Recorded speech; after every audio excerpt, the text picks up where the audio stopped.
Drivers, start your engines! Welcome to Racing with Mason. In this series, you'll see yours truly, me, Mason D, on location at the track, off the pace, and in the pack, behind the wheel, over the wall. In every race, I include y'all. You ready? Let's go! Racing with Mason. If you're looking for a real good time, Racing with Mason. We'll see you at the starting line. Racing with Mason. On the track or in the pits.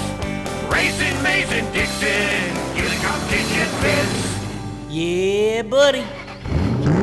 Hey y'all, how y'all doing? This here's Racing Mason Dixon coming to you from the Kansas Speedway. We here for an ARCA race, and check it out, I'm on a pit crew, Club Racing Incorporated, and it's gonna be great. Now, you don't gonna see me jumping over the wall and changing tires today because we get, for the first time ever, a real NASCAR Cup team that is gonna come and do pit stops for us, and they're gonna show us the right way how to do a pit stop. So I'm really excited, so stay tuned, let's go. Now folks, you don't know how bad this is needed and what a huge leap this is for an all-volunteer, low-budget race team. Without these guys, Alex Club relies on a mixed bag of crew members made up of college kids, racing enthusiasts, and anybody willing to get up early, travel long distances, and work long, hard hours in the blistering heat.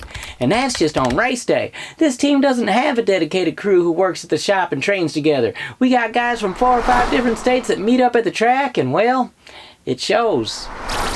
This is our horrendous pit stop from Michigan International Speedway last season. That's me as the Jackman. As you can see, we're not the sleek coordinated athletes we think we all are.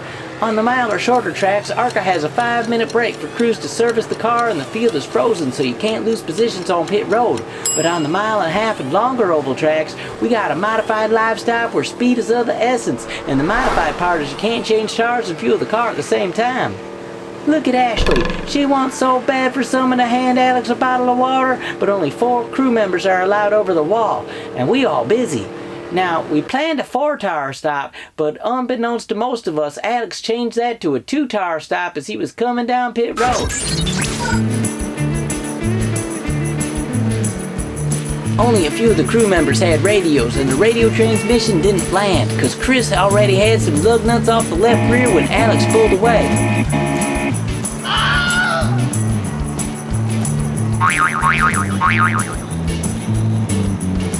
Tempers flared in the pits. If we was in medieval times, I'd say Josh and Ashley are fixing a duel. But in modern times, you might want to get them gloves back on. We got more work to do. We had to bring Alex back in on the next lap. Now all we had to do was an easy left side 2-tire stop and take some fuel, but we couldn't even do that right. How did my jack get all the way up? And where's our front tire changer? How many pumps does it take to jack up a car? We got 2 crew members handing Chris rear tires. No, take this one. I didn't even notice her front tire changer was missing. I should have grabbed that pig gun and changed that left front tire. Here he comes. Hey Josh, looks like you ripped the wires right out of your radio.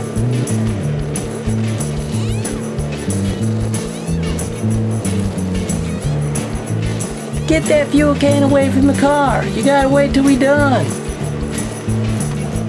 Patrick is laying on the wall. Go, Gadget Arms. He's trying to help Josh change that tire. Josh, you forgot your gloves.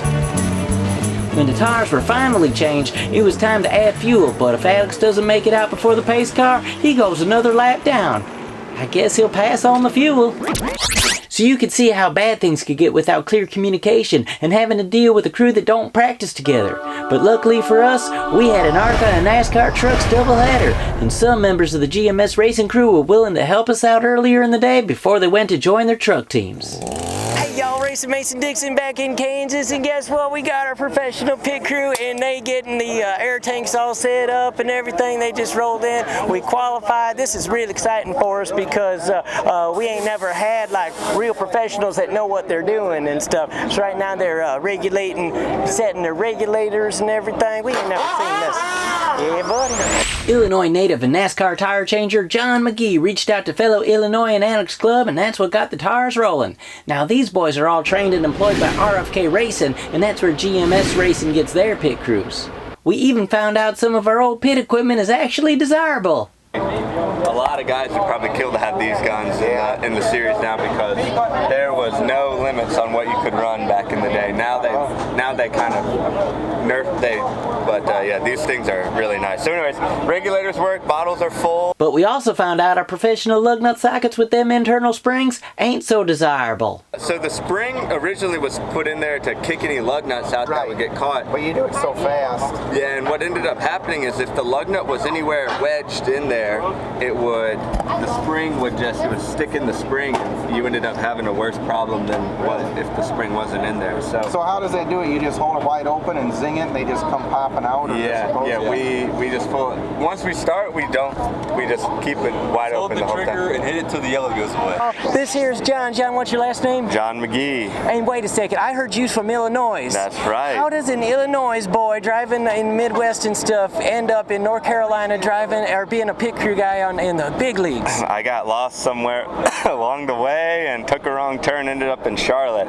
No, I've been pretty lucky to get to where I am and what I've done, but you know, that just shows that people from all over the place, you know, Alex here racing and me from Southern Illinois, Dale Shearer and ARCA Series from Alhambra, which is about 20 minutes up the road. So, you know, no matter where you're from, you can end up making it. Okay, now I heard most professional pit crew members are college or professional athletes. Right, so yeah. did you play any sports in college? Yeah, I played actually college baseball for 4 years at a school in Mississippi. And then what position you play? I played outfield. Okay. Outfield. Our Jackman McHale, he played football at Virginia State, and then our fueler Zach, he played football for 4 years at Bridgewater University in Maryland. So I was personally not a college athlete, but I did play sports growing up. You know, high school baseball, ran in high school, so you do have to have somewhat of an athletic background typically to be able to get on a pit crew. Okay, how about a feller like me? If I came to RFK Racing and stuff, and they took one look at me, what position would they give me? Jackman, tire man, what? I think you have what it takes for sure. You can do, you know, how much them tires weigh? Well, the tires now, the 5-lug tires are about 75 pounds. Okay. The single-lug tires are 50 pounds, so that should be no problem for you. I think I might be up to 140 myself. Yeah, so. a race car weighs 3,200 pounds. You got to jack it up on one side and one pump, so I think you should be more than okay. I might be like there. spring off that, right? You should be more than okay there. And a fuel can weighs anywhere from 90 to 100 pounds when it's all the way full. So again, I think you should be fine there. So you have anything you want, you can do. I think you're they call it 5-tool player. You can do it all. How did you get hired? Did you start out on a lower division and work your way up? Yep. That's I started out at Roush, and I practiced for probably 6 months before they ever even let me, you know, go to the track or anything. So they make sure that you're fully ready before they'll cut you loose. But, okay, and what's your specialty? I'm a tire changer. Okay. So you got any tips? What's the keys to being a good tire changer? Really, the keys are probably don't get in your own head, because most of it's mental. Interesting. Yeah. So you just got to hit them clean and hit them hard, hit them square, and make sure they're all tight, most importantly. We're so excited you're here to teach us how to do this right, but what do you think? I mean, did you come in and take a look at our operation and go, hang your head and go, oh no, I'm embarrassed? Oh no, it's we love pitting no matter what the series, so it's always good practice at the very least, you know what I mean? It's, you know. Okay, now how many days a week do you practice? Like what does it take? It's typically 2 to 3 days a week we'll practice.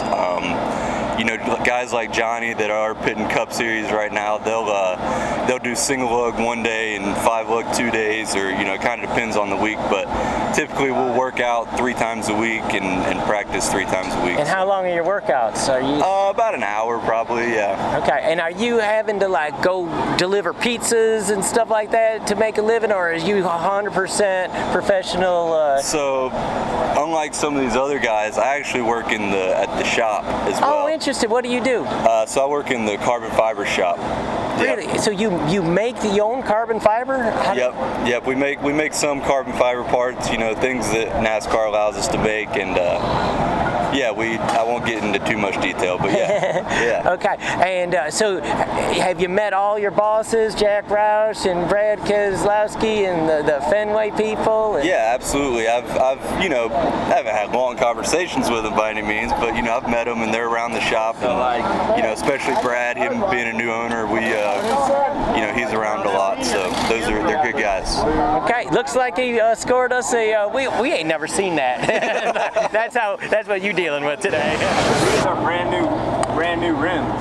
What we'll do here is we'll get some sandpaper and we'll grind down the paint on the inside of the rim here. That little bit of paint will not sit flush with the hub. So once it gets hot, that paint starts to melt and it starts to create a tolerance just a little bit. But when it's only this much at 180 miles an hour, it starts to wiggle just a little bit. You could have 5 tight lug nuts to start the race, but once that paint melts, in certain areas it's flush, other areas there's, you know, a 1/16 of an inch difference, it can wobble and you can get a loose wheel that way. The same thing here on the front side of the rim here too is we'll take a wheel brush and we'll knock this paint off right here, and the same thing, that paint can cause a tolerance where the lug nut can not be flush to the rim. So we'll like to drill these out, get any rust that we can.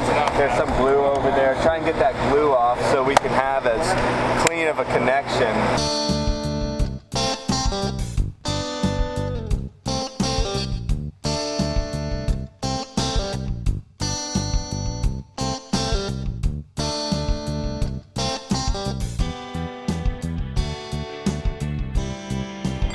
See, now the way I always did that, because I didn't know, Yeah. because I put it around the tapered part and just stuck it. So the only issue with that is when you put it on the taper part, it leaks through to the bottom and it'll get on the studs. Yep. And it'll slow the lug nut. Oh yeah, we coming have on that and off. issue. Yeah. So if you put it right here on this face, like right above where it starts to get tapered, it just runs down. Just tacks enough for onto what that. you need, right?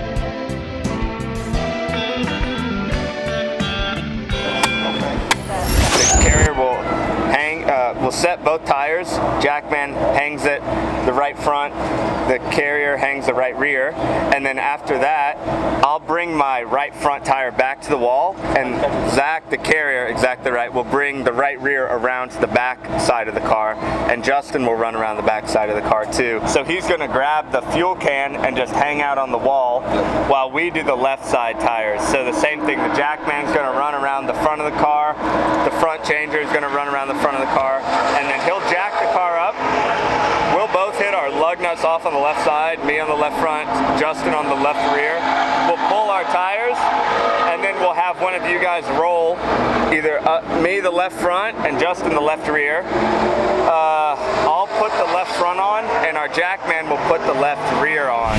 As luck would have it, I ended up in the crew chief seat on top of the pit box. Notice, I did not say I got to be the crew chief. I was more the team communicator, relaying information between the driver and spotter and the crew. Team owner Alex Clubb makes all the crew chief decisions, even from behind the wheel. Chris Nichols was going to be in the crew chief seat, but he was the only guy on our team who had any experience as a spotter, so he had to go up on the roof. I then offered to have the radio and be the main contact person on the box, and I tell you what, that was the best of both worlds, getting to be in the crew chief hot seat without having any pressure or making any of them important decisions.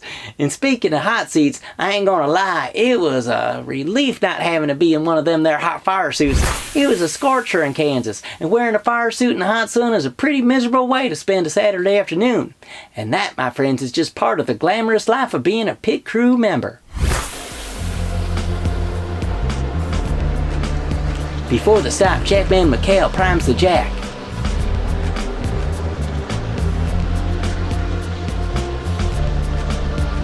And you see Justin squirting a little bit of lube on the threads of them glued-on lug nuts.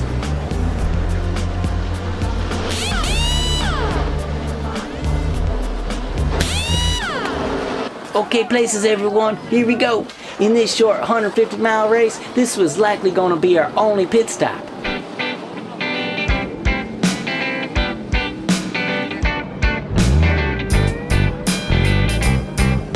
With the professional crew on the job, I was freed up to help in the choreography and implementation of getting Alex's bottle of water. Remember last year, Ashley standing helplessly behind the wall with no way to get Alex's bottle of water? Well, this year, Alex suggested taping a bottle of water to the other end of the signboard pole. Do you have any idea how hard it is to turn a 15-foot pole around 180 degrees in tight quarters? Tyler and Brian executed perfectly. The right side tire change was flawless, and we narrowly missed getting a big penalty by having a tire roll away. John rolled the old tire to the wall, but at that very same moment, Brian was lifting the new tire up over the wall. The old tire bounced off the wall and was rolling away, but John caught it before it rolled out of our pit stall. Brian was now trying to hold on to both tires, so I leaped down off the pit box so I could hold on to the old tire while Brian rolled the new one to John. We had problems on the left side, but it wasn't the crew's fault. Our jack post where the jack makes contact with the car was broken. We tried welding it before we left, but the welder broke. Alex then bought a new welder in Kansas, but that didn't do the trick neither. As team communicator, I should have reminded our jackman Mikhail right before the stop that he needed to slide that jack all the way in under the frame. Mikhail had to go to our backup jack.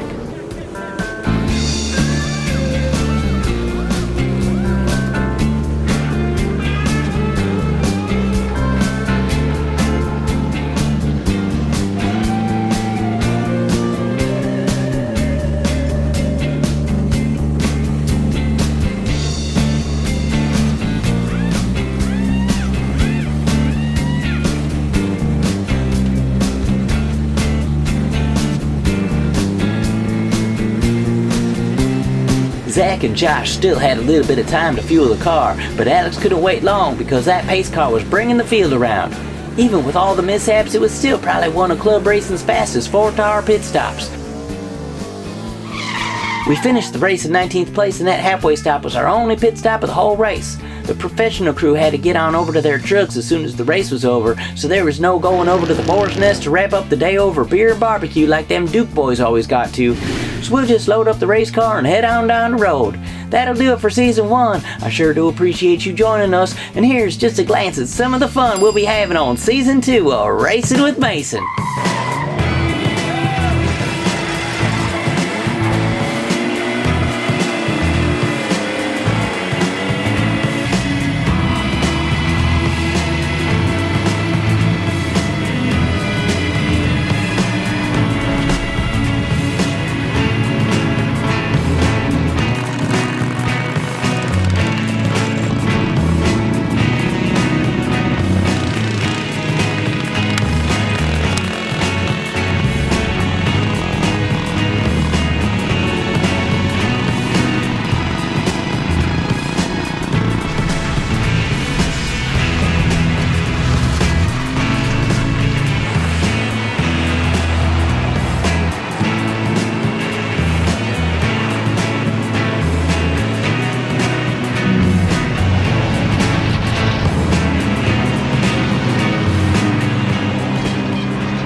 Dixon, go watch the next episode. Yeah, buddy, let's go racing. Yeah, yeah, yeah. Yeah, yeah, yeah. Yeah, yeah, yeah, yeah, yeah. Yeah, yeah, yeah.